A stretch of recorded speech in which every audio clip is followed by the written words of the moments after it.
This is Matty Albert. I'm the bass player of Two Faced, releasing our album Everlasting Pain tomorrow at 7 p.m.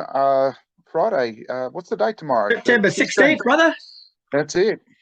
Beautiful, Matty. Thanks for joining us, mate. Cool. So, as you mentioned, Two Face will be releasing your album Everlasting Pain on September 16th at 7 p.m. So, tell us a bit about the album musically and what you're going for with it, bro. Well, mate, we're just trying to go for the, old school hardcore punk.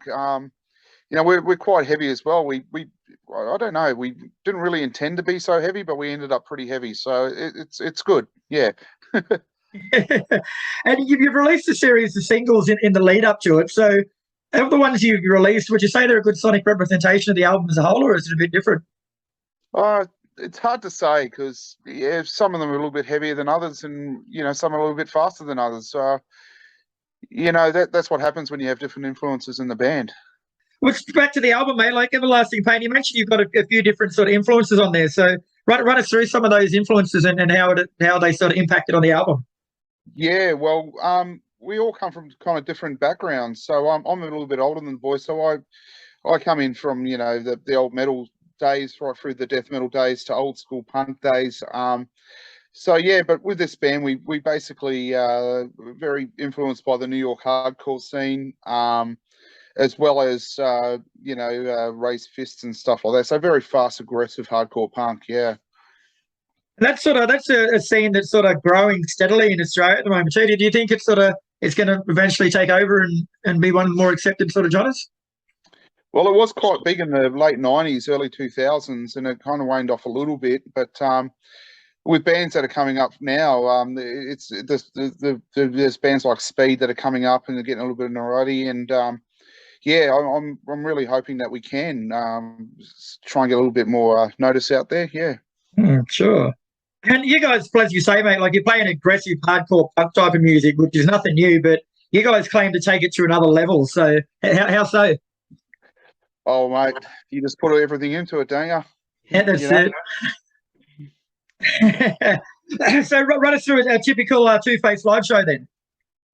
Just fast, aggressive, short songs. Most of our songs are quite short, and very energetic, very live, very bass and drum driven. So with a heavy vocals. So we've even been quoted as being a death metal band, which is funny because we never really tried to be. What do you think of all that bullshit these days with the genres and labeling bands and stuff, mate? Like, to me, music's music. It doesn't need to be categorized into something specific. Well, that's it too, man. As I said, I come from a very broad background, so and I do a lot of the writing in the band. I don't do all of it, but I do have a heavy hand in it. So it comes from so many different genres and ideas, and sometimes, like, I went and saw Kiss last week, and I actually picked up a bit of influence in my playing from Gene, and I went, wow, I didn't realize it was there, but it's there. It comes from everywhere, doesn't it? How good was that show too, though, bro? I went and saw the Sydney one. Fuck me, was it good? Oh, I went to Sydney as well on the Saturday night. Okay, I was on the Friday, but yeah, it blew me away. I was expecting it to be all right, but it was fucking awesome. Yeah, I went back. I went and saw them back in early 2000, and I got to see them kind of front on. But this time I was side on stage, so it was really cool because I got two different perspectives. I got to see how it kind of works a lot more, And but the first time I got to take in the show, the second time I got to take in how it's done. Yeah, right.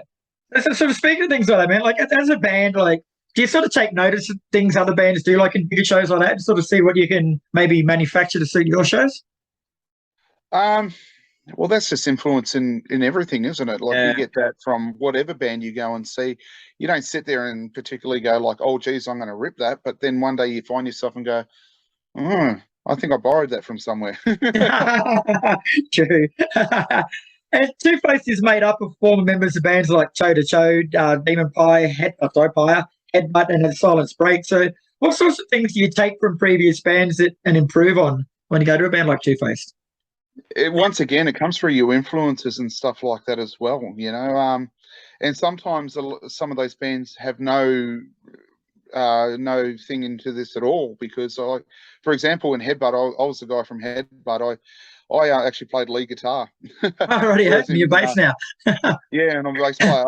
But I played bass in Toe to Toe, and I played bass in like ska punk band Unpaid Debt back in the early 2000s, and I was a lead guitarist singer in an old school punk band, Spilt Milk, back in the day. So back in the 90s. So yeah, can't really say that I took much influence from my older bands, but because I always kind of moved on or moved forward. Yeah. So you've had to sort of postpone a couple of shows, but have you got anything sort of rescheduled to launch the album? Yeah, we're playing the Barn Assault up in the Central Coast, or up near Newcastle next weekend or the weekend after, early October, and we're hoping to do a show up in Penrith soon. But yeah, it's been a bit hard to try and get things moving before Christmas, but we're really hoping to make a major hit out around January, February next year, with talks with coming up to Brisbane up there with you guys with Babyfish. So hopefully that all comes through, and I'll see you soon. Fuck yeah, we'll catch up and have a beer, bro. So have you guys got a long-term, say 12, 18 month plan, or are you just sort of taking things as they come? Well, just coming out of COVID, it's been a whole new thing. This album's actually 3 years old.